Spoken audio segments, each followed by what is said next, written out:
அடம் பிடிக்கும். தை மாசம் போற கையில மனம் முழுசா நிறைஞ்சிருக்கும்.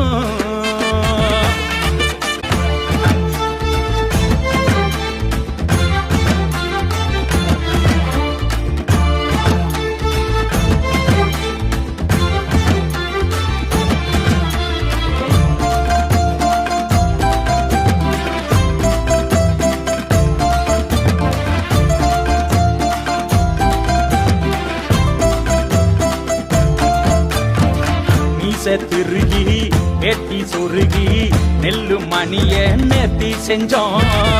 ஆசை பெருகி அசதி முடிஞ்சு அழகா ஞாயிற கொண்டாடுவோம். பாரம்பரிய